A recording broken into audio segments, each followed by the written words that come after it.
The palace was a masterpiece, marble floors shining like mirrors, chandeliers blazing over hundreds of guests dressed in gold and silk. Outside, fireworks painted the Dubai night sky in red and silver arcs. It was the wedding of the year, the union of Sheikh Rashid Al-Zaman, heir to one of the Gulf's most powerful families, and Nadia Al-Saleh, daughter of a magnate whose wealth stretched from oil to politics. The world saw perfection, beauty, power, and a love story wrapped in diamonds. But behind the polished smiles and choreographed dances, the air trembled with tension. The sheik's eyes, though polite, seemed distant. The bride's smile was rehearsed, her hands trembling slightly beneath layers of jewels. Among the palace staff moving quietly through the corridors, one woman stood out unnoticed, yet unforgettable.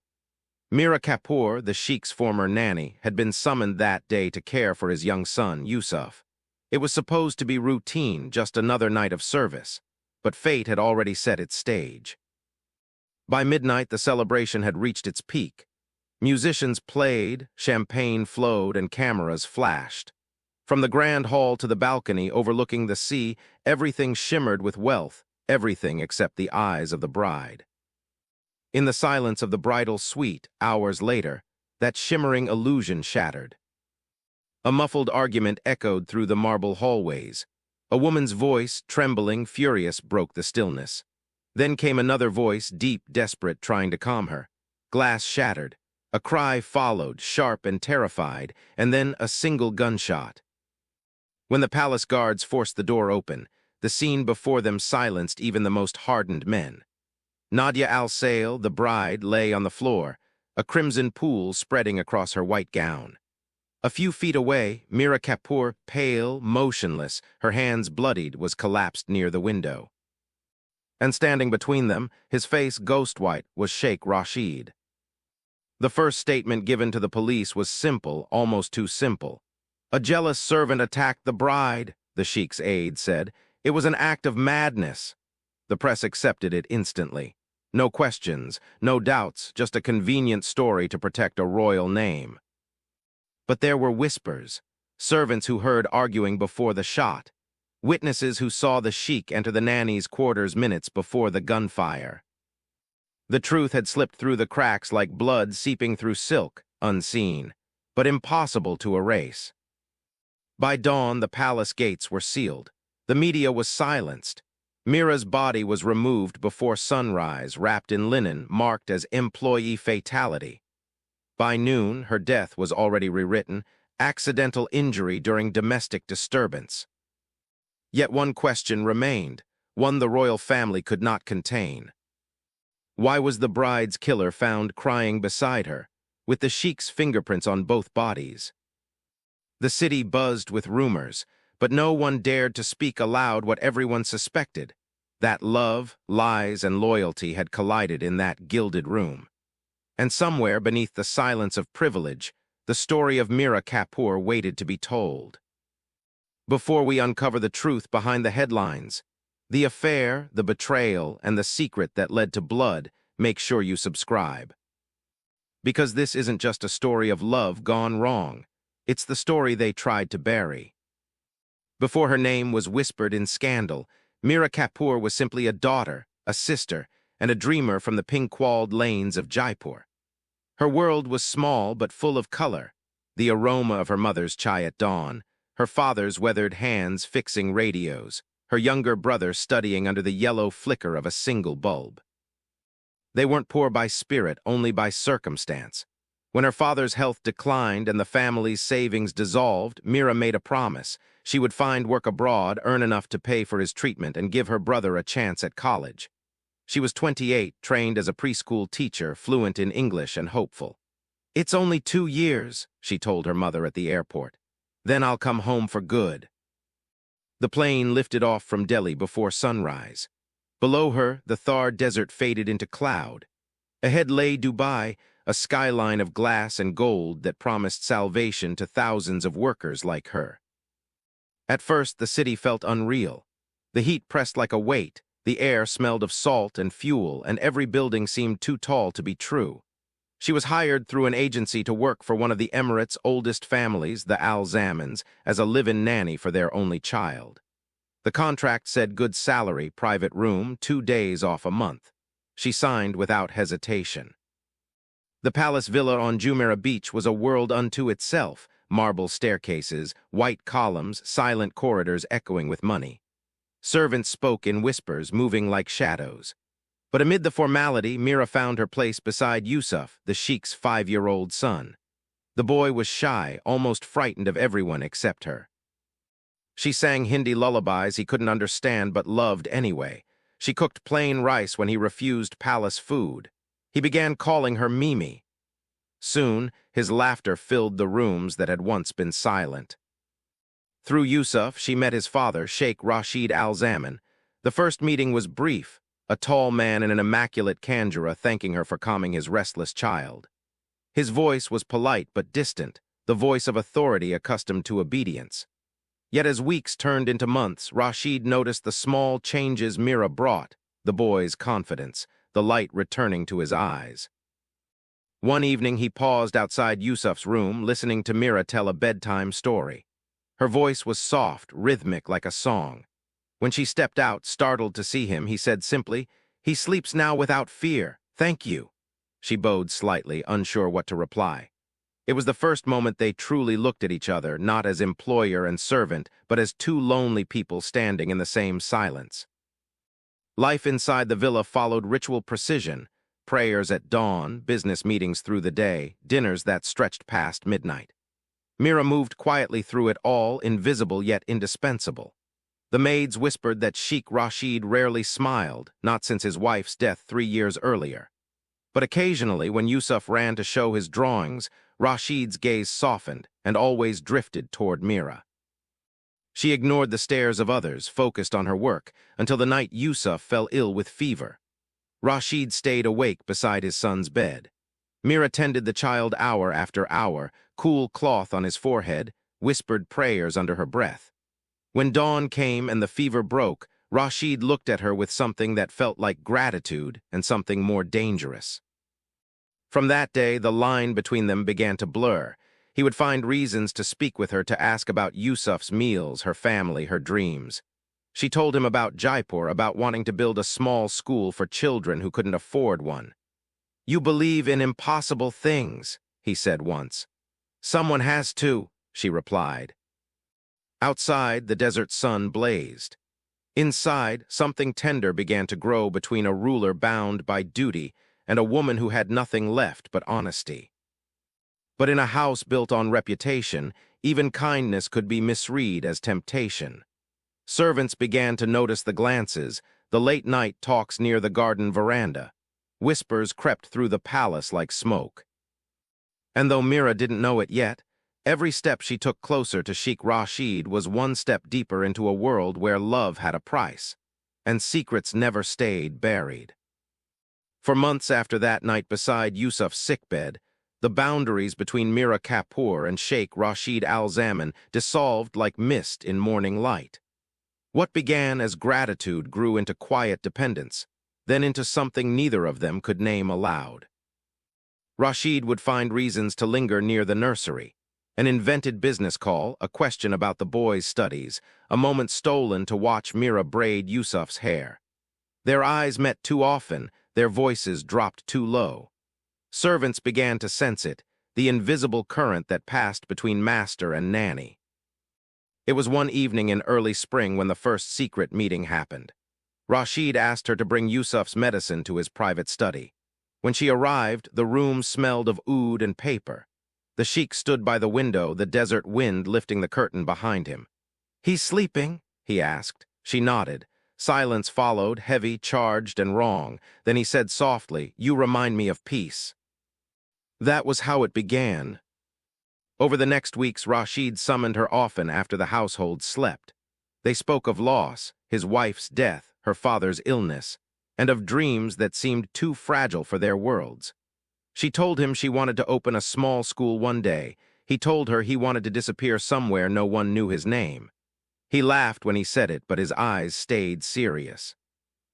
The first time he touched her hand, it was accidental. The second time deliberate, the third inevitable. They met in quiet corners of the villa in the garden after midnight, in suites meant for guests who never came. Rashid began sending the other staff away on special leave. Meera felt the walls closing around them, luxury turned into a cage of secrets. Yet she couldn't walk away. Each word he spoke, each stolen glance bound her tighter. He told her, "You are the only truth in my life of lies." She believed him because she wanted to.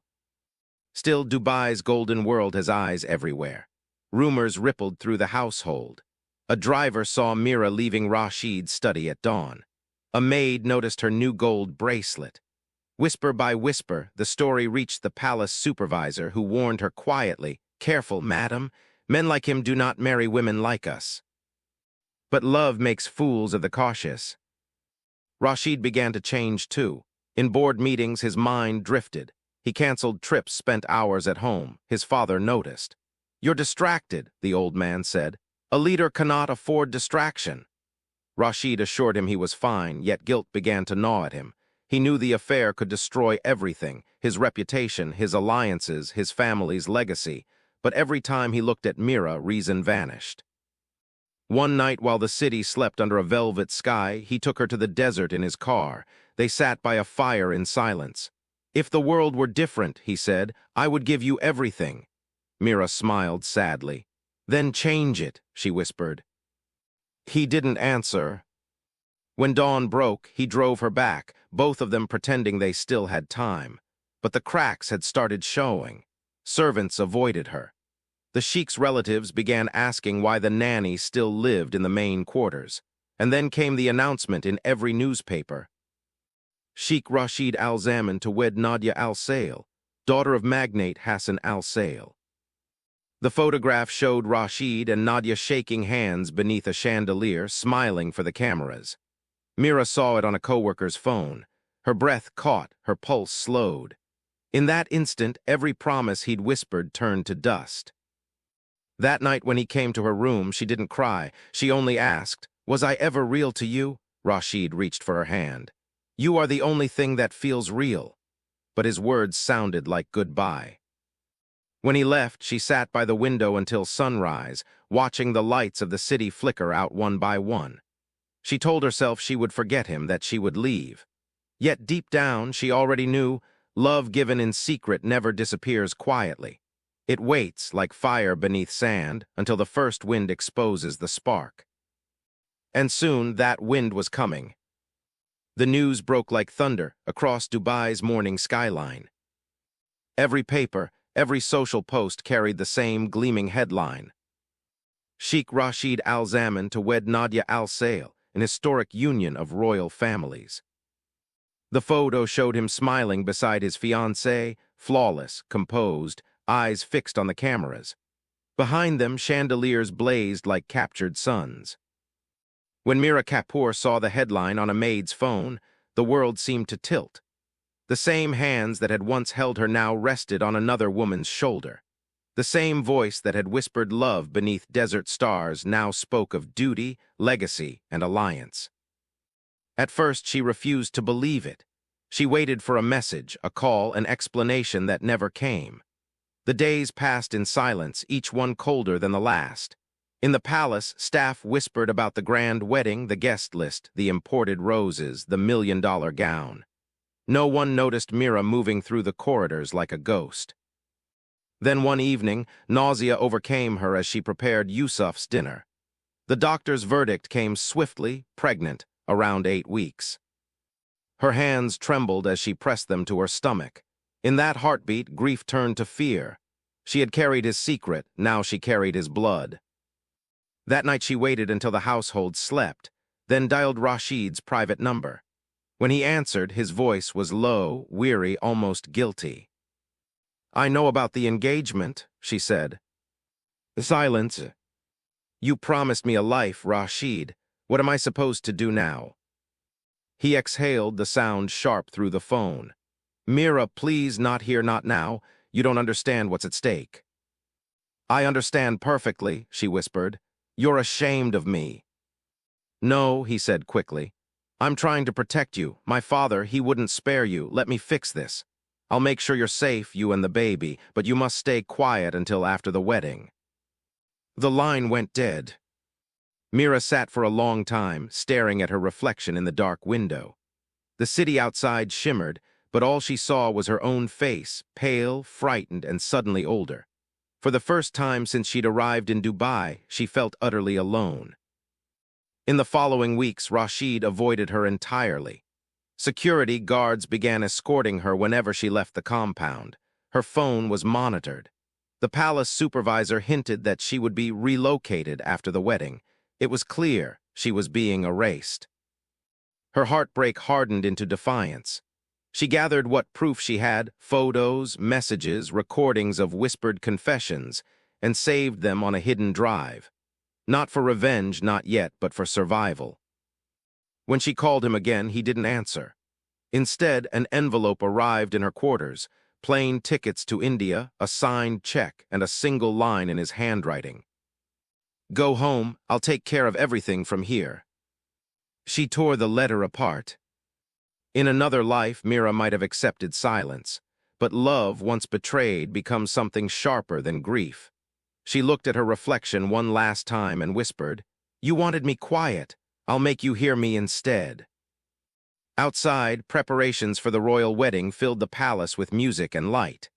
Inside, a secret grew, one heartbeat beneath Meera's ribs, one truth that no amount of gold could hide.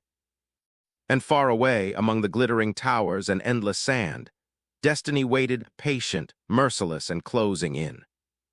The days after the engagement felt endless, each one steeped in humiliation. Meera Kapoor had been replaced, erased, rewritten as if she had never existed. But her body told another truth, the quiet pulse beneath her ribs that tied her to Sheikh Rashid Al-Zaman forever. She tried at first to reason with him. One final call, one final chance. But his phone went unanswered, his guards turned her away, and his silence cut deeper than any insult. Love had turned to panic, and panic to strategy.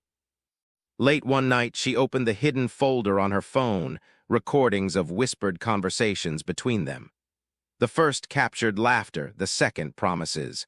In the third, his voice said clearly, "No one will ever hurt you as long as I'm here." Now, he was the one pretending she didn't exist. She knew what she was doing was dangerous. In a city ruled by power and silence, secrets were currency, and she was holding the most volatile one of all. Still, she recorded everything, his messages, his photos, his confessions. She saved them to a cloud drive under a false name. Each file was a heartbeat of truth, preserved against the day she might need to defend herself. At dawn, she confided in Amina, another domestic worker from Kerala, the only person she trusted inside the palace. "If anything happens to me," she said, sliding a flash drive across the table, "keep this safe." Amina's eyes widened. "You shouldn't play with fire, Meera. Men like him, they don't forgive." "I don't want forgiveness," Meera replied. "I want him to face what he did." But secrets never stay secret for long. Within a week, the air around her began to change. The driver stopped meeting her gaze.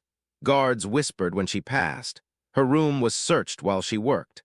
One evening, she came back to find her flash drive missing.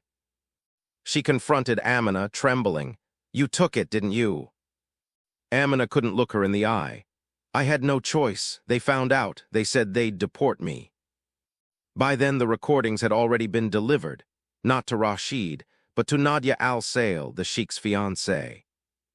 The discovery came 2 weeks before the wedding. Nadia had been sitting in her dressing room, surrounded by stylists and planners, when her assistant handed her a small envelope marked confidential. Inside was a memory card and a note. "You deserve to know who he really is." She pressed play on her phone. Rashid's voice filled the room, soft, intimate, undeniable. "You are the only truth in my life of lies." Then Meera's laughter, bright, familiar, real. Every second was a wound. By the end of the third recording, Nadia's face had gone white. She dismissed her staff without a word and locked the door. For hours, she listened to the man she was about to marry call another woman his love. The same man who had promised her loyalty, who had sworn before families and friends that their marriage would be built on trust.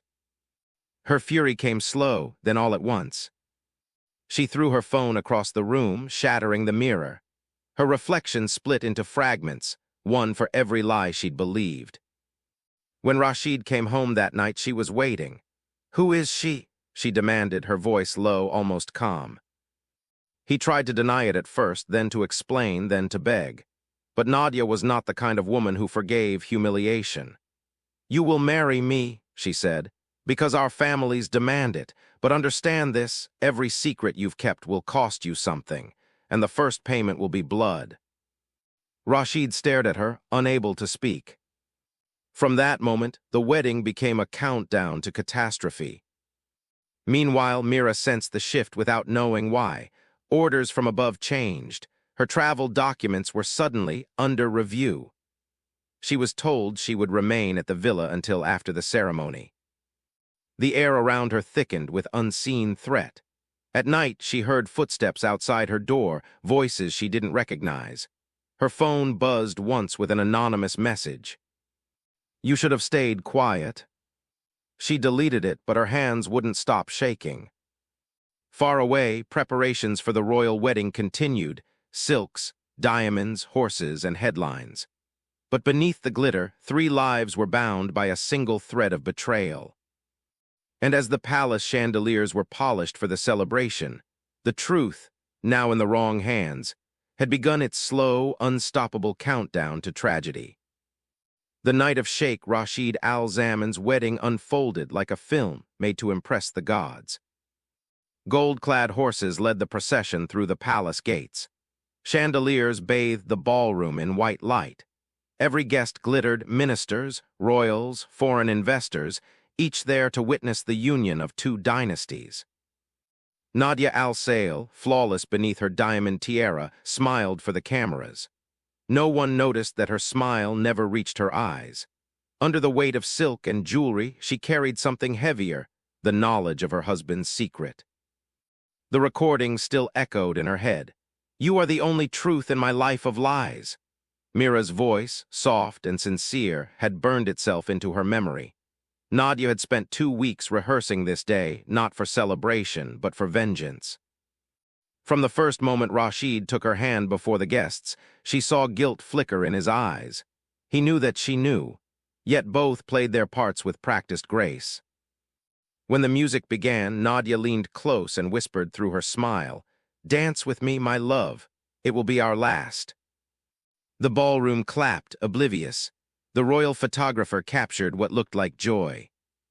By midnight, the guests departed. Fireworks bloomed over the sea. Servants cleared tables heavy with gold plates. The palace returned to silence. In the bridal suite, Nadia sat before the mirror, wiping her lipstick away. Rashid entered quietly, loosening his cuffs, his expression unreadable. She turned toward him. "How many times did you tell her you loved her?" He froze. "Nadia."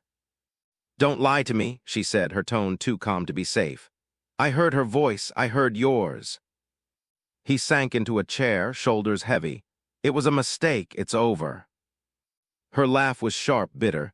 "A mistake that carries your child." The color drained from his face. "Who told you that?" "I don't need anyone to tell me. The woman you hid in my home is carrying your blood. Do you realize what that makes me tonight, your wife or your replacement?" He tried to speak, but she cut him off. "You'll make this right," she hissed. "You'll end it before dawn." She stood and handed him a pistol, his father's ceremonial weapon, loaded now with more than symbolism. "Go," she said. "Handle your mistake." Rashid left the suite in silence, the pistol cold in his hand. His mind throbbed with fear, shame, and the weight of duty. Down the marble corridor, every step echoed like a countdown. In the nursery wing, Meera Kapoor sat beside Yusuf, humming softly as he slept. She looked up when the door opened. "Sheikh Rashid." He stood there, disheveled, eyes wild. "You shouldn't be here tonight." "I work here," she said quietly. "Where else would I be?" You have to leave Dubai now. Her brow furrowed. Why, what happened? He looked away. Nadia knows. Meera felt the floor shift beneath her. You told her. She found out. The recordings, the messages, all of it. Her heartbeat quickened. Then tell her the truth. Tell her I loved you. Tell her I didn't mean to destroy anything. He shook his head. You don't understand. She's furious. She wants blood. A shadow crossed her face. Whose? Before he could answer, the door opened again. Nadia Al-Saleh stepped inside, veil removed, pistol clutched in her trembling hand. The three of them froze, husband, wife, and the woman he'd loved. So Nadia whispered, this is her. Meera rose slowly, standing between Nadia and the sleeping child. Please, she said, there's a child here. Nadia's voice broke. You ruined my life for this, she pointed the gun at Rashid. You swore loyalty and you gave me shame. Rashid tried to calm her. Nadia put it down, this is. Don't tell me what this is, she screamed. You made me a fool in front of the world. The gun shook in her hand. Meera stepped forward, voice trembling. If you want someone to blame, blame me, but don't. The gun went off. The shot ripped through the room, shattering the glass cabinet behind her. Yusuf woke screaming. Rashid lunged forward, wrenching the weapon from Nadia's grip. Another struggle, a second shot, louder, closer. When the smoke cleared, both women lay on the floor. Meera's body was limp, blood staining her sari. Nadia collapsed beside her, clutching her chest. Rashid dropped the gun, staring at his hands as if they no longer belonged to him. The guards burst in seconds later, too late to stop anything. The scene froze in time, the sheikh kneeling between two lifeless bodies, one his wife by law, the other by love. Outside, fireworks still bloomed across the sky, drowning the first wail of sirens. The world would believe what the palace told it to believe, that a servant went mad with jealousy, that tragedy had claimed another royal bride. But within those walls, Rashid knew the truth, that every lie, every secret, every sin had led him here. And as dawn bled across the horizon, he sat alone beside the two women who had defined his life. One he was forced to love, the other he was forbidden to. The palace cleaners arrived at sunrise. The blood was scrubbed away, the gun removed, the story rewritten. Yet in that room, on that night, beneath silk and gold, the truth had already spoken, loud enough to echo forever. Dawn came quietly over the Al-Zaman palace, but nothing could wash away what had happened that night. The marble floors gleamed again, the blood scrubbed away before the sun had even risen. Servants moved like ghosts, eyes lowered, lips sealed. They knew better than to speak of what they'd seen. By mid-morning, the official statement had already been written. The press release was short, polished, and cold. A tragic incident occurred within the residence of Sheikh Rashid Al-Zaman. An unstable employee attacked the bride during a moment of emotional distress. The sheikh intervened, but both women sustained fatal injuries. The investigation concludes it as an accident. It was a lie, a perfect, expensive lie. The story spread across Gulf newspapers and was repeated by news anchors with solemn voices. Domestic tragedy in royal household, they called it. No one mentioned Meera Kapoor by name. She was reduced to a title, the servant, the attacker, the disgraced woman. Inside the palace, Sheikh Rashid sat in silence. His father, Emir Abdulrahman Al-Zaman, had arrived before dawn, his face carved in fury. You will say nothing, the old man commanded. You will grieve your wife publicly and forget that girl existed. Do you understand me? Rashid didn't answer. His hands still shook, his clothes still smelled faintly of smoke and gunpowder. By noon, Meera's body had been removed from the morgue under diplomatic order. Her death certificate read, fatal fall during domestic dispute. Her personal belongings, a few clothes, a diary, a small silver chain were sealed in a box and sent to the Indian embassy. Her parents in Jaipur received a call 3 days later. A polite man from the agency spoke in rehearsed Hindi. We are sorry to inform you, Mrs. Kapoor. Your daughter passed away in a workplace accident. The employer has taken care of all expenses. There was no mention of a child, no mention of the man she loved, just a body shipped home in a wooden coffin stamped with foreign seals. At the airport, her mother clung to the box, sobbing. Her father, frail and trembling, could only whisper, "She just wanted to help us. She just wanted to live." When the coffin was opened for the last rites, Meera's face was almost unrecognizable, pale, bruised, yet strangely peaceful.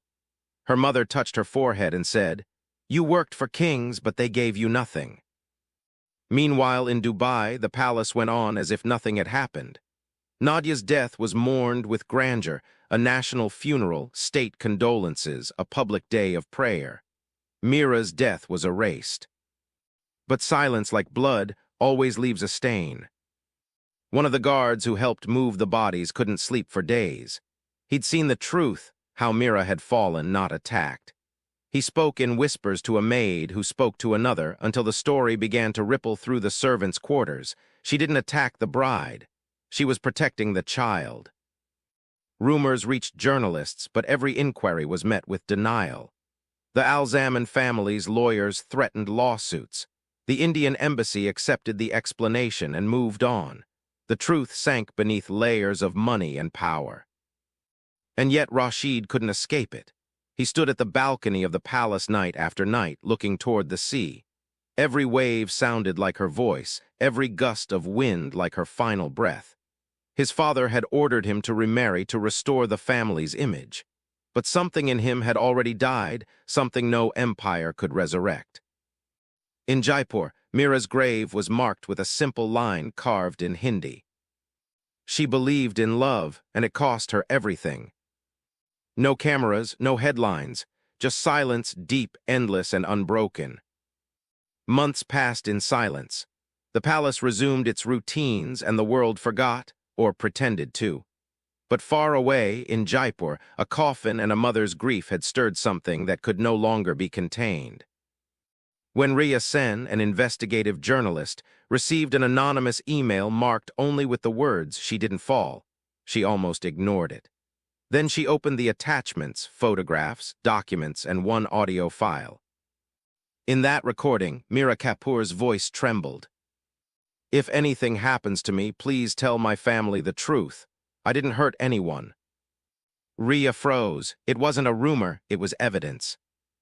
She began digging through embassy reports, cross-checking flight manifests, payrolls, and hospital logs. The details didn't fit the official story. Meera's autopsy in India listed gunshot residue on her dress, but the UAE report said fall trauma. The timelines clashed, so did the witnesses. Her exposé, published under the title, "The Nanny Who Knew Too Much," spread like wildfire. Within hours, hashtags flooded social media, "Justice for Meera," and protests formed outside the Indian consulate in Dubai. Under public pressure, Interpol quietly reopened the case. Agents arrived in Dubai under the guise of routine cooperation. Behind closed doors, they began to question the palace staff. Fear cracked the wall of silence.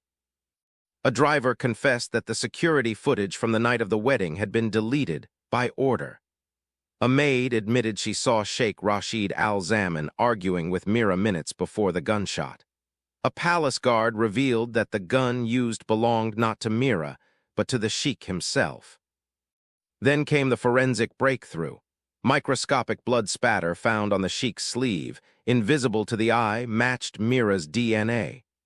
The trajectory of the bullet proved she had been shot from behind, not during a struggle, not in self-defense.